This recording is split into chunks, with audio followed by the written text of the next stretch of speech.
Siempre es el dólar, ¿no? El billetito verde, esa moneda tan asustadiza, nerviosa. Vamos a conversar de este tema con Claudia Sicoli, directora de la carrera de Economía de la UPC. ¿Cómo está, Claudia? Muy buenas tardes.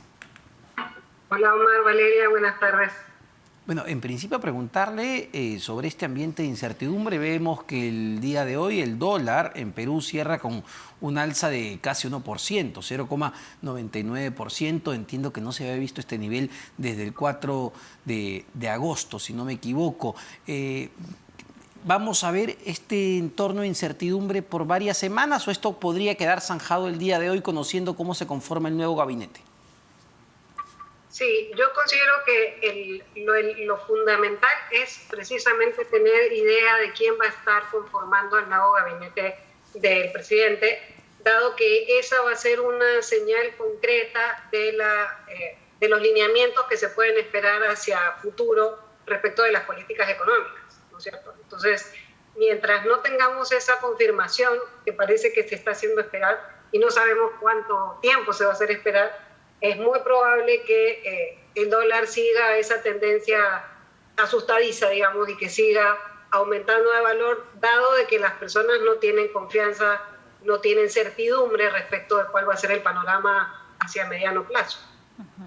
Claudia, y bueno, para que la gente también que nos está viendo a esa hora de la tarde y está también atenta con lo que va a poder o lo que va a suceder en Palacio de Gobierno en las próximas horas, hay que explicar de manera detallada y buscar esta relación entre una subida o hipotética subida del dólar y la inflación. Porque muchas personas dirán, bueno, eso a mí no me afecta, ¿no? Pero cuando salgamos al mercado a hacer las compras, cuando vayamos a comprar el pollo, el pan o qué sé yo, sí vamos a ver un efecto directo. ¿Cuál es la relación entre el dólar y la inflación? Efectivamente, nosotros vivimos en una economía globalizada y dependemos de muchos insumos que se compran en el extranjero en dólares para poder tener nuestros productos disponibles para poder adquirirlos para las casas, ¿no? Entonces, la casa de familia. Entonces, el aumento del dólar va a generar que estos costos empiecen a aumentar y por lo tanto los precios finales, que son al final los que nosotros vemos todos los días, pueden tener un incremento importante. Todo lo que tiene que ver con aceites, con comida para los pollos, con combustible, sumado al problema de combustible que tenemos por el derrame de hace unos días, que la paralización de estas operaciones puede generar también una reducción en la oferta de combustible. Entonces, hay varios elementos que podrían estar configurando un posible efecto importante sobre la inflación. Ahora, en cuanto a ver en el corto plazo al crecimiento, a la inversión y sobre todo al empleo, que es lo que finalmente le interesa a las personas, Claudia, ¿qué es lo que vemos en el corto plazo? Ya ayer el Fondo Monetario Internacional daba cuenta que había recortado las proyecciones de crecimiento para el Perú de su 4,6 a un 2,8%, un recorte importante y más en línea con lo que otras analistas y bancos sostenían. ¿Qué esperamos ahora? Porque este recorte es previo a esta nueva crisis política que vivimos. Lo que pasa es que está todo relacionado. Hay un problema a nivel de región, porque el Fondo Monetario ha recortado la predicción de crecimiento para toda la región, pero también hay un problema interno del Perú que está generándose por esta crisis, que es una crisis que no para, o sea, que no deja de generar distintos efectos, porque estamos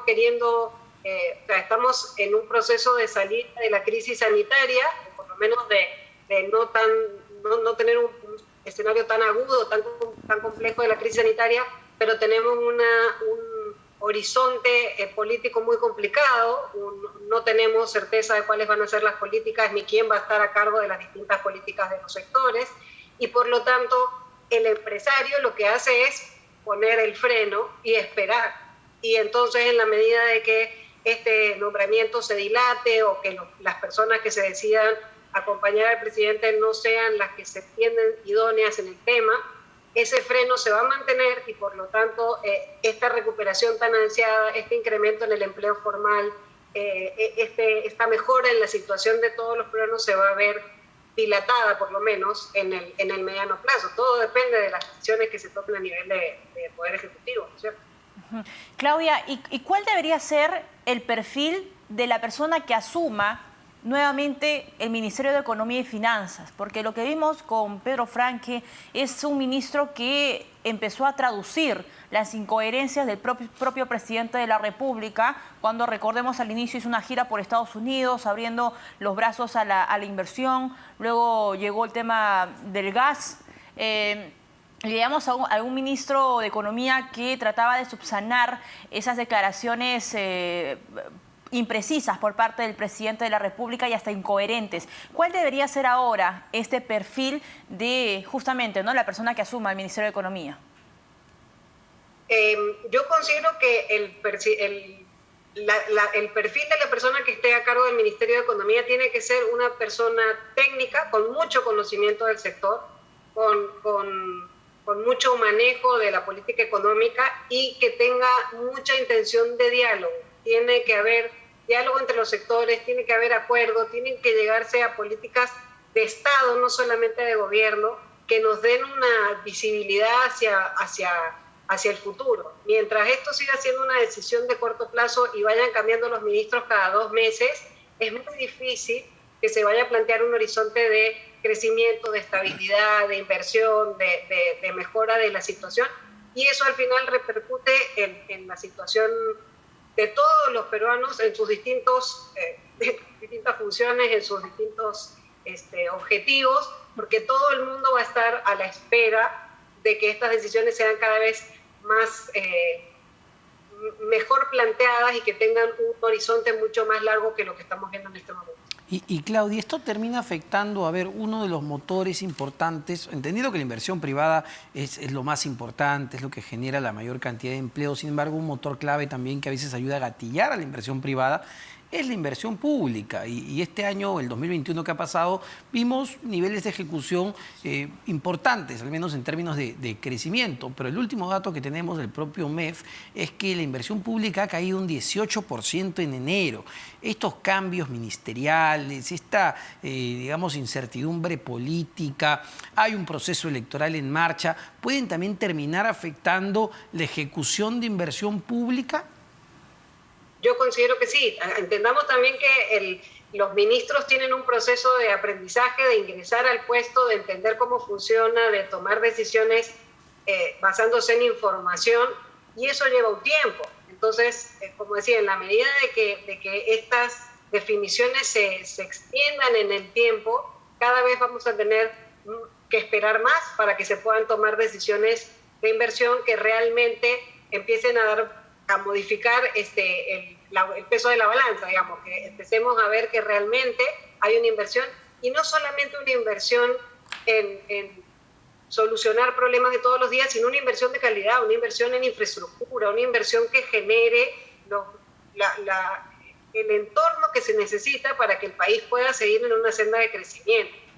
Entonces, sí, efectivamente, estas idas y vueltas generan que todas las decisiones, estamos hablando no solamente de inversión, estamos hablando de educación, porque los colegios no están en condiciones para empezar clases, estamos hablando de hidrocarburos, porque tenemos una crisis ambiental y no tenemos ministro de minas, estamos hablando del MEF, estamos hablando de todos los sectores están en este momento sin un destino, un horizonte claro, y va a depender de cómo se plantee y quién se plantee que va a estar a cargo de las distintas carteras para que podamos darnos cuenta hacia dónde va la política de este gobierno, que por ahora sigue siendo un poco incierta, ¿no?